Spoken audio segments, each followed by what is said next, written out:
Diary of a Madman by Guy de Maupassant. He was dead, the head of a high tribunal, the upright magistrate whose irreproachable life was a proverb in all the courts of France.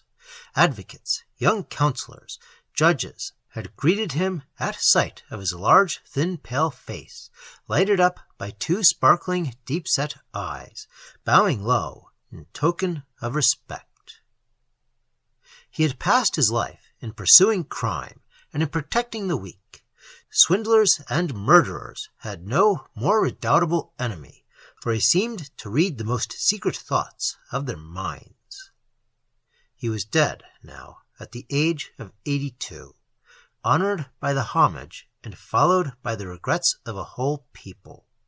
Soldiers in red trousers had escorted him to the tomb, and men in white cravats had spoken words and shed tears that seemed to be sincere beside his grave. But here is the strange paper found by the dismayed notary in the desk where he had kept the records of great criminals. It is entitled, Why? 20th of June, 1851. I have just left court. I have condemned Blondel to death. Now, why did this man kill his 5 children? Frequently, one meets with people to whom the destruction of life is a pleasure. Yes, it should be a pleasure, the greatest of all, perhaps, for is not killing the next thing to creating, to make and to destroy? These 2 words contain the history of the universe, all the history of worlds, all that is, all. Why is it not intoxicating to kill? 25th of June. To think that a being is there, who lives, who walks, who runs. A being. What is a being? That animated thing that bears in it the principle of motion and a will ruling that motion. It is attached to nothing, this thing. Its feet do not belong to the ground. It is a grain of life that moves on the earth, and this grain of life, coming I know not whence, one can destroy at one's will. Then nothing more. It perishes. It is finished. 26th of June. Why, then, is it a crime to kill? Yes, why? On the contrary, it is the law of nature. The mission of every being is to kill. He kills to live, and he kills to kill. The beast kills without ceasing, all day, every instant of his existence. Man kills without ceasing to nourish himself. But since he needs, besides, to kill for pleasure, he has invented hunting. The child kills the insects he finds, the little birds, all the little animals that come in his way, but this does not suffice for the irresistible need to massacre that is in us. It is not enough to kill beasts. We must kill man, too. Long ago, this need was satisfied by human sacrifices. Now the requirements of social life have made murder a crime. We condemn and punish the assassin. But as we cannot live without yielding to this natural and imperious instinct of death, we relieve ourselves from time to time by wars. Then a whole nation slaughters another nation. It is a feast of blood, a feast that maddens armies and that intoxicates civilians, women and children, who read, by lamplight at night, the feverish story of massacre. One might suppose that those destined to accomplish these butcheries of men would be despised. No, they are loaded with honors. They are clad in gold and in resplendent garments. They wear plumes on their heads and ornaments on their breasts, and they are given crosses, rewards, titles of every kind.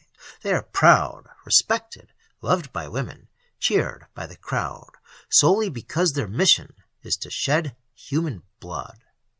They drag through the streets their instruments of death, that the passer-by, clad in black, looks on with envy. For to kill is the great law set by nature in the heart of existence. There is nothing more beautiful and honorable than killing. 30th of June. To kill is the law, because nature loves eternal youth. She seems to cry in all her unconscious acts, quick, quick, quick. The more she destroys, the more she renews herself. 2nd of July. A human being. What is a human being? Through thought, it is a reflection of all that is. Through memory and science, it is an abridged edition of the universe, whose history it represents. A mirror of things and of nations, each human being becomes a microcosm in the macrocosm.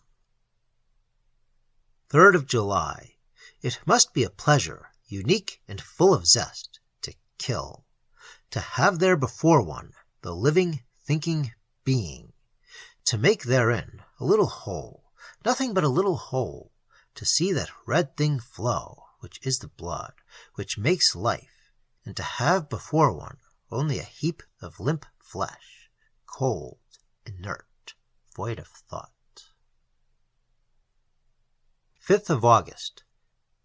I, who have passed my life in judging, condemning, killing by the spoken word, killing by the guillotine, those who have killed by the knife. I, if I should do as all the assassins have done, whom I have smitten, I, who would know it? 10th of August. Who would ever know? Who would ever suspect me? Me! Especially if I should choose a being I had no interest in doing away with.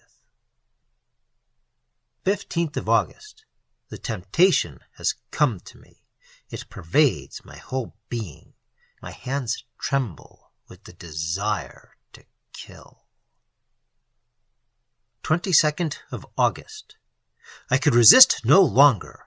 I killed a little creature as an experiment. For a beginning, Jean, my servant, had a goldfinch in a cage hung in the office window.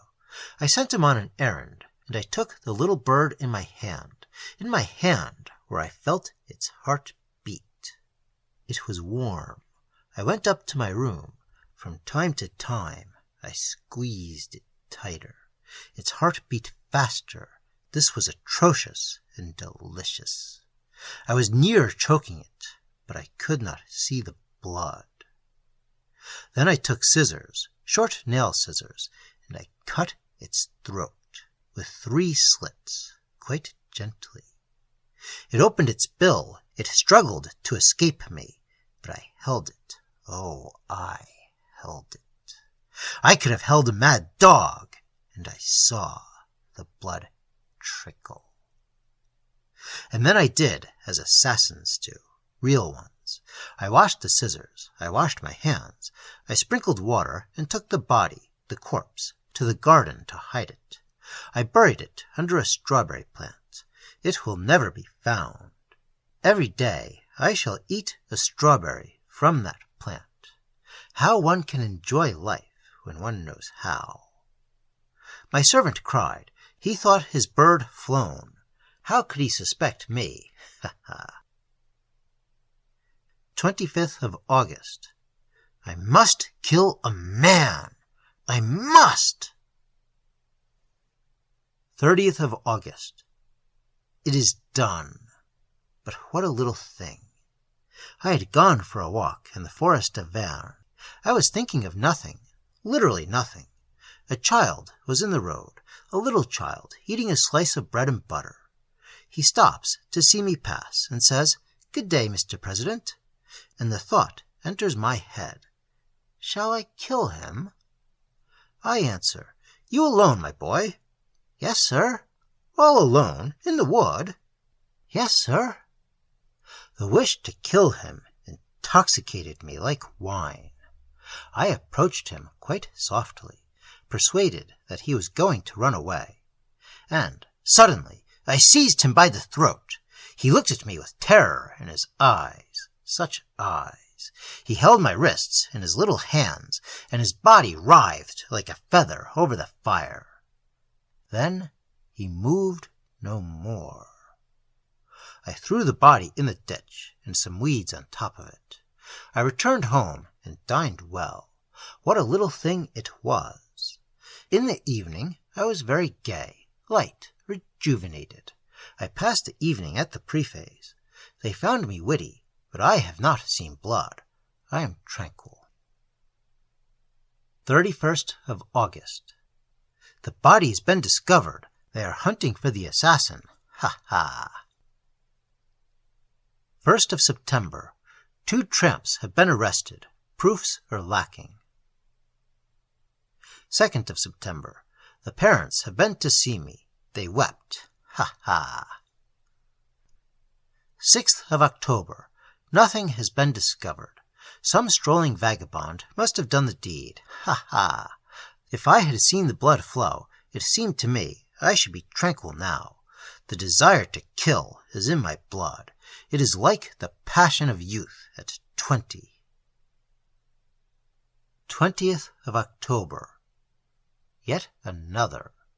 I was walking by the river after breakfast, and I saw under a willow a fisherman asleep. It was noon. A spade was standing in a potato field near by, as if expressly for me. I took it. I returned. I raised it like a club, and with one blow of the edge I cleft the fisherman's head. Oh, he bled, this one, rose-colored blood.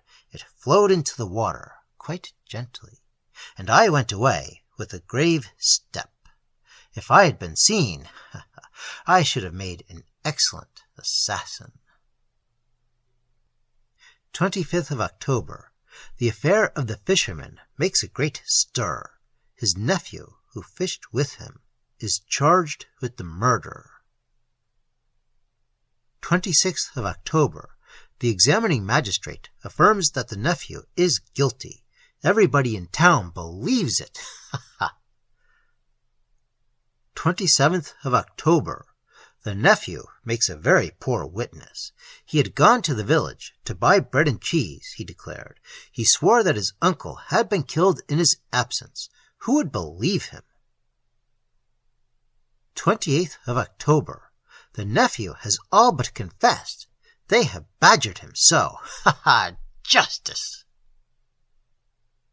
15th of November.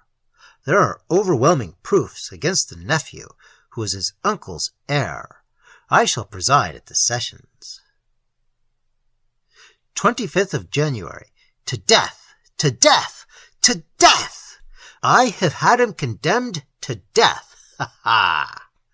The Advocate General spoke like an angel. Ha ha! Yet another. I shall go to see him executed. 10th of March. It is done. They guillotined him this morning. He died very well, very well. That gave me pleasure. How fine it is to see a man's head cut off. Now I shall wait. I can wait. It would take such a little thing to let myself be caught. The manuscript contained yet other pages, but without relating any new crime.